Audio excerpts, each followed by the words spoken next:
నమస్తే. ఇన్నాళ్ళు నన్ను సపోర్ట్ చేస్తూ, ఎంకరేజ్ చేస్తూ మీ ప్రేమని నాకు అందిస్తున్న ప్రతి ఒక్కరికి కృతజ్ఞతలు. అలాగే ఈ వీడియో కూడా ఖచ్చితంగా మీకు ఉపయోగపడుతుంది. లైక్, షేర్ అండ్ సబ్స్క్రైబ్ చేసి మీ సపోర్ట్‌ని నాకు అందించండి. అలాగే ఈ వీడియో పట్ల మీకున్న అభిప్రాయాన్ని కామెంట్ సెక్షన్‌లో కామెంట్ చేసి తెలియజేయండి. ఇప్పుడు వీడియోని చూద్దాం. నమస్తే. Welcome to our channel. నేను పద్మిని. ప్రస్తుతం మనతో పాటు ప్రముఖ ఆధ్యాత్మికవేత్త, ఆస్ట్రోన్యూమరాలజిస్ట్, ఎనర్జీ వాస్తు స్పెషలిస్ట్, శ్రీ విద్య ఉపాసకురాలు శ్రీమతి జయప్రద గారు మనతో పాటు ఉన్నారు. మాట్లాడదాం. నమస్కారం అండి. నమస్తే అమ్మా. శ్రీమాత్రే నమః. బాగున్నారా? బాగున్నాం. 15 రోజులైంది మీరు వచ్చి, తెలుసా? గుర్తున్నామా మేము? గుర్తున్నా. నన్ను పద్మిని. అయ్యయ్యో. మీకు ఛానల్ ఉంది. Definitely. చాలా రోజులైంది మేము. అవును. బాగున్నారు కదా? చాలా బాగున్నారు అన్న. రైట్. కాకపోతే ఇంట్లో కొంచెం పూజ వాటి వల్ల రాలేకపోయింది. తెలుసు నాకు. జయప్రద గారు, రాశుల వారి గురించి ఒకసారి మనం మాట్లాడుకుంటాం. కొత్త టైప్ ఆఫ్ సిరీస్ ఖచ్చితంగా చేద్దాము. ఏ రాశి వాళ్ళు ఎవరిని వివాహం చేసుకోవచ్చు అనేది. ఎందుకంటే కొంతమందికి జాతకాలు ఉండొచ్చు, ఉండకపోవచ్చు. ఒక్కొక్కసారి జాతక పొంతన కలిసిందండి, బోళ్ళు మనతో చూపించుకున్నాము, అయినప్పటికీ గొడవలు వస్తున్నాయని చెప్పే వాళ్ళు కూడా లేకపోలేరు. సో అసలు రాశి వారిగా చూసే పద్ధతి ఏమైనా ఉందా? ఏ రాశి వాళ్ళు ఎవరిని చేసుకోవాలి, ఎట్లాంటి జాగ్రత్తలు తీసుకోవాలి, ఈ విషయాలు మొత్తం అసలు 12 రాశులకి సంబంధించి ఒకసారి మీరు ఏమైనా చెప్పగలరా? తప్పకుండా చెప్తాం. ఎందుకంటే చాలా అవసరం కదా ఇప్పుడు కాలానికి చాలా అవసరమైనది. మనం జాతకము అంటే ఒకప్పుడు జాతకం అంటే పొంతన ప్లస్ నాడి, తర్వాత నక్షత్రం పద్ధతి ఇవన్నీ చూసుకుని చేసుకోవడం. ఎందుకంటే ఆరోగ్య సమస్యలు రాకుండానికి, సౌభాగ్యం బాగుండడానికి, భార్యాభర్త ఇద్దరు కలయిక ఉన్న ఆనందంగా ఉండడానికి, తర్వాత వాళ్ళకి సకాలంలో సంతానం, యోగాలు, అన్ని భోగాలు అన్ని అనుభవించడానికి బాగుండాలని చూసేవాళ్ళు లెక్కలు. కానీ ఆ రోజుల్లో చూసే పద్ధతి వేరు, ఈ రోజుల పద్ధతి వేరు. ఆ రోజుల్లో ఏంటంటే మనస్తత్వం ఎలా ఉన్నా అవసరం లేదు, కుటుంబం మంచిది అని అంటే ఆ ఇంట్లో వివాహం చేయడానికి సిద్ధపడేవాళ్ళు. సో అలా చేసుకుని నేను నేర్పించండి చిన్నప్పుడు, మా 40 ఏళ్ళ కిందట మేము కింద మాకు చిన్నప్పుడు ఏం నేర్పించండి, నాన్న నువ్వు ఇప్పుడు ఏమైనా చేసుకో, అత్తగారింటికి వెళ్ళాక మీ అత్తగారు ఏం చెప్తా చేయాలి, మీ ఆయన ఏం చెప్తా చేయాలి, చక్కగా అలా నేర్పించేవాళ్ళు. అదే చెప్పేవాళ్ళు. మనం ఎన్ని ఆటలాడినా, ఎన్ని బంతి పాట పాడినా, మేము ఏం చేసినా మీకు అన్ని జరుగుతాయమ్మా, అత్తగారింట్లో మాత్రం మీ అత్తగారు వాళ్ళు ఏం చెప్తే అది చేయాలి అని చెప్తూ ఉండేవాళ్ళు. ఆ మైండ్ లో ఆ ఒక సీడ్ వేయడం వల్ల మనకి ఎప్పుడు కొన్నా కరెక్టే, అత్తగారింటి దగ్గర మన మార్పు ఈ మార్పు అనేది అలవాటు అయిపోయింది. ఖచ్చితంగా మారేవాళ్ళు. కానీ ఇవాళ అలా ఎవరు చెప్పట్లేదు, అలా ఎవరు పెంచట్లేదు. ఒకళ్ళని ఇద్దరిని బోళ్ళంత గారాబంతో పెంచుతున్నాము, ఇండిపెండెంట్ గా పెంచుతున్నాము, సమానత్వంగా ఉండాలనుకుంటున్నాం. తప్పేం కాదు. కానీ అవతల వాళ్ళకి ఇవ్వాల్సినటువంటి వాల్యూ ఇవ్వాలి, రిలేషన్ కి ముందుగా వాల్యూ ఇవ్వాలి. 100% తప్పు కాదు, అలాగని కరెక్ట్ గాని కాదు. ఎందుకు అంటే అది ఒక విధంగా మనకి వాళ్ళ శాపాలుగా మారిపోయి, పిల్లలు పెద్దవాళ్ళే బాగా మెచ్యూర్ అని కొంచెం వాళ్ళు మెచ్యూర్గా పెంచుదాం అనుకుంటే వాళ్ళు ఇంకొంచెం మెచ్యూర్ అయిపోయి మన్నే దమాయించే తత్వానికి వచ్చేసింది. అందువల్ల కొన్ని మిస్టేక్స్ ఉన్నాయి. అందుకని ఇప్పుడు మనం ఈ రాశి తత్వాలు చూసుకోకపోతే ఏమవుతుందంటే, ఇవాళ రోజున పిల్లలు వివాహం అంటే ఒకసారి ముడిపడితే ఇంకా లైఫ్ లాంగ్ అంతే. అది మంచివాడైనా చెడ్డవాడైనా మన ప్రారంభ కర్మ ఎలా ఉంటే అలాగే వస్తుందని చెప్పి మన పెద్దవాళ్ళు చెప్పేస్తారు, అలాగే ఉండేవాళ్ళు. ఇవాళ అడ్జస్ట్ అవ్వట్లేదు. ప్రారంభ కర్మలో అవన్నీ తీసి పక్కన పడేసి, నాకు వాళ్ళ మైండ్ సెట్ నాకు నచ్చలేదు, వాళ్ళ మనసుతో నచ్చలేదు తీసేసి మళ్ళీ డివోర్స్ తీసుకుంటున్నారు, ఇంకో వివాహానికి ఈజీగా వెళ్ళిపోతున్నారు. నెక్స్ట్ వచ్చే వాళ్ళలో కూడా మైనస్లు ఉంటాయి, ఏ మనిషిలో ఉండవు మైనస్లు ఉన్నా మళ్ళీ ఇంకోటి చేసుకుంటామని చెప్తున్నారు. అలా తయారయ్యారు ఇప్పుడున్న యువతి. అందుకని ఒకసారి ఆచితూచి మనం అడుగు వేస్తే వివాహం, దాంపత్య జీవితం అనేది 100 ఏళ్ల జీవితం హ్యాపీగా సంతోషం కలగాలంటే కొన్ని విషయాల్లో మనం కేర్ తీసుకుంటే సరిపోతుంది.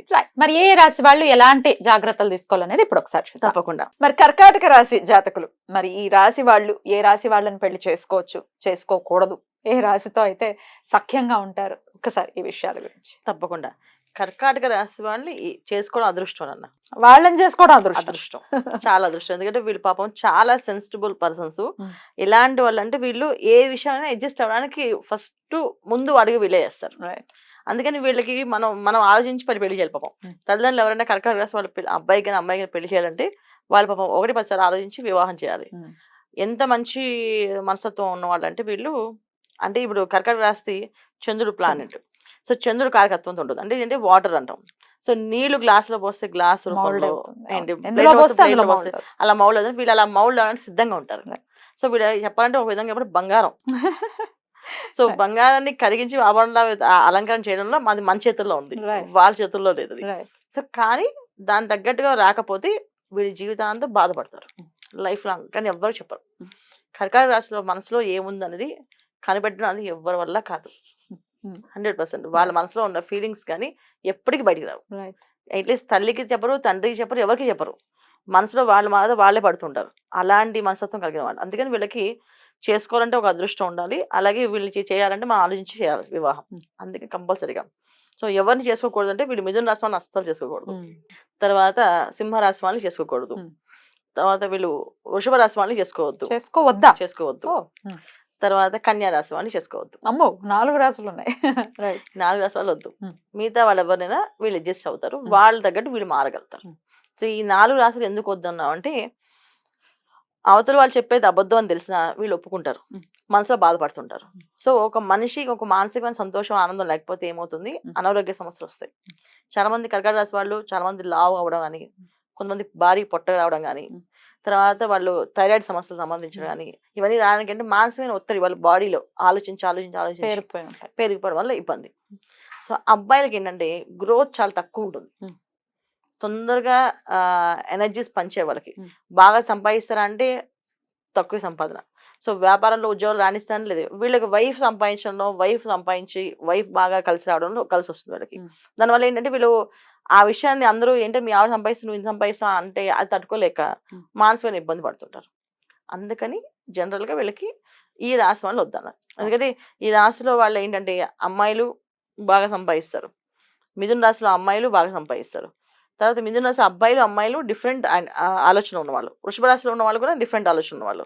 వృషభ రాశి అబ్బాయిని కర్కాటక రాశి అమ్మాయికి పెళ్లి చేస్తాం అనుకో, ఈ అమ్మాయి రోజు బాధపడుతుంది. ఎందుకంటే వైఫ్కి ఎంత కేరింగ్ ఇస్తారో పక్కన ఒక అమ్మాయికి అంత కేరింగ్ ఇస్తారు వీళ్ళు. అది ఈ అమ్మాయికి అసలు ఏ అమ్మాయి ఎట్లా తట్టుకోలేరు. కానీ వాళ్ళ తత్వం ఏంటంటే అమ్మాయి బేసిక్ గా ఆడపిల్లని అంత కేర్ చూసుకోవాలి అని అర్థం. అంతే. అంటే వాళ్ళు వేరే ఉద్దేశం అని కాదు. ఒకళ్ళు ఉంటే ఉండొచ్చేమో కానీ బయట మాత్రం వాళ్ళు ఎక్స్ప్రెస్ చేయరు. వాళ్ళ అమ్మకి ఎంత రెస్పెక్ట్ ఇస్తారు, అమ్మని ఎంత గౌరవంగా చూసుకుంటారు, వైఫ్ ని అలాగే చూసుకోవాలనుకుంటారు. అలాగే ప్రతి ఒక్క స్త్రీని అలాగే చూడాలనుకుంటారు వాళ్ళు. అది వాళ్ళ తత్వం. కానీ ఇక్కడ వైఫ్ దగ్గరికి కొన్ని విషయాల్లో వైఫ్ అండ్ హస్బెండ్ వచ్చినప్పుడు వైఫ్ కొన్ని కేర్ ఎగస్ట్రా ఉండాలి కదా, అది ఏమో ఎక్స్పెక్ట్ చేస్తుంది. అది చేయకపోతే ఇబ్బంది పడతారు. అందుకే చేసుకోవద్దు. ఆల్రెడీ అయిపోయింది కర్కాటక రాశి వాళ్ళకి, మీరు చెప్పినటువంటి రాశులు వాళ్ళతోనే వివాహం అయింది అని అంటే ఏం చేయాలండి? ఇంకొక ఆల్టర్నేటివ్. వీళ్ళు కర్కాటక రాశి వాళ్ళు చూస్తే పాపం వాళ్ళు చేసుకుంది ఉండదు. కర్కాటక రాశి చేసుకున్న వాళ్ళ హస్బెండ్స్ ఎవరైనా చూస్తే వాళ్ళకి కొంచెం మార్పు ఖచ్చితంగా. నాలో ఏదైనా లోపం నీకు కనిపిస్తే నాకు చెప్పు, పర్వాలేదు నేను మార్చుకుంటానని చెప్తే వాళ్ళు చాలా చాలా హ్యాపీగా ఫీల్ అవుతారు. అది నిజంగా నన్నే మా ఆయన అడిగారు ఈ విషయం అనేది, నన్నే మా ఆవిడ అడిగింది ఈ విషయం అని చెప్పి చాలా సంతోషంగా ఫీల్ అవుతారు. అలాంటి సంతోషం ఉంటే ఆటోమేటిక్ గా ఆరోగ్యం ఉంటుంది. సో ఆరోగ్యం ఎప్పుడైతే ఉంటుందో ఆర్థికంగా వాళ్ళు చాలా స్ట్రాంగ్ ఉన్నట్టు అర్థం. ఎమోషనల్ గా డీల్ చేయాలి వాళ్ళని. చాలా ఊరికే ఏదో మెటీరియలిస్టిక్ గా చూస్తాము, లేకపోతే ఇది ఇచ్చేస్తే హ్యాపీ కాదు. ఎమోషనల్ గా ప్రేమతో కంపల్సరీగా నేచురాలిటీ వీళ్ళు గుర్తించేస్తారు. వాళ్ళకి ఆ నేచురాలిటీ బయట ఎక్స్ప్రెస్ చేయరు వాళ్ళ విషయం. అదే నేచురాలిటీ ఎక్కడైతే లేదో వాళ్ళు ఎక్స్ప్రెస్ చేయరు, కానీ మనసులో ఆర్టిఫిషియల్ అర్థమైపోతుంది. అందుకే వీళ్ళు మానసికమైన ఇబ్బంది పడి అనారోగ్య సమస్యలు తెచ్చుకొని చాలా ఇబ్బంది పడుతుంటారు. అందుకని చేయొద్దని చెప్పేది. బ్యూటిఫుల్, చాలా బ్యూటిఫుల్ గా ఎక్స్ప్లెయిన్ చేశారు. డెఫినెట్ గా ఈ జాగ్రత్తలు తీసుకోవాలి. ఒకవేళ ఆల్రెడీ ఇప్పుడు వివాహానికి ఉంటే కనుక ఒకసారి ఈ పాయింట్ ని కూడా కన్సిడర్ చేసుకుని వివాహం చేసుకోవాలని మనవి చేస్తూ, బ్యూటిఫుల్ అండి. ఇక నెక్స్ట్ ఎపిసోడ్ లో సింహరాశి గురించి మాట్లాడుకుందాం. తప్పకుండా. థ్యాంక్ యూ సో మచ్ అండి. నమస్తే. నమస్తే అమ్మ. శ్రీమాత్రే నమః.